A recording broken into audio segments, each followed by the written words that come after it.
Hello! So, it's Christmas Eve, which means time to cook something. And I've also decided that whatever I'm gonna cook, it's gonna have to be something that's gonna take a long time because I got nothing else to do here. So, I think I'm gonna make a stew of some kind.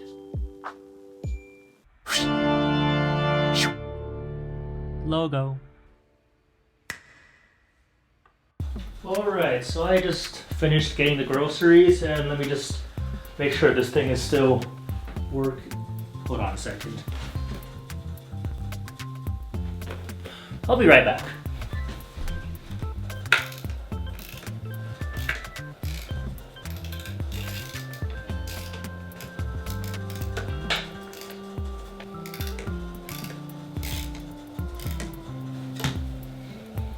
Alright, that's much better. As I was saying, I pretty much already have all the ingredients and I'm basically just going to be making that stew, putting everything together into this instant pot here, and then letting it pressure cook. So it should take like a little more than an hour, but we'll see.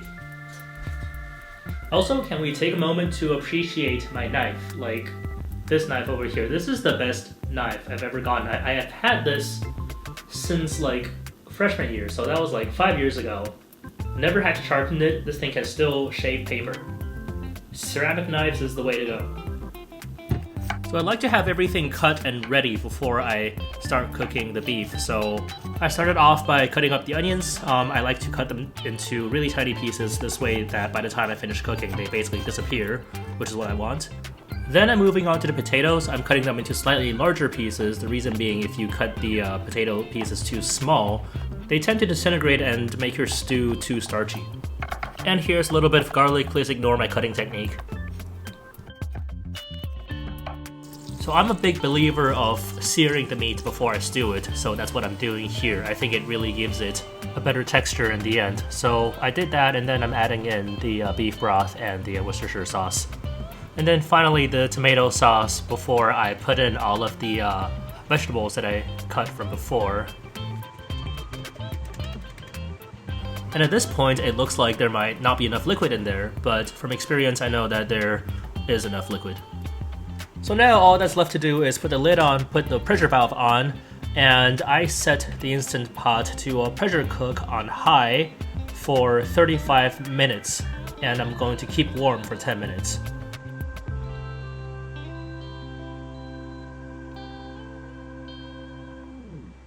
Alright, so now we wait, I guess.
So while waiting for the stew to cool down a little bit, I decided to make a little bit of rice. My idea was to make something similar to a risotto, but not quite. So after the rice was cooked, I basically transferred some of the stew into a pan and poured the rice over it. And then I just kind of stood there and mixed it around a bit until I got this as the result. I think it looks pretty good. Now time to eat it. And make sure you stick around for part 2, where I go on a Christmas Eve adventure to my research lab.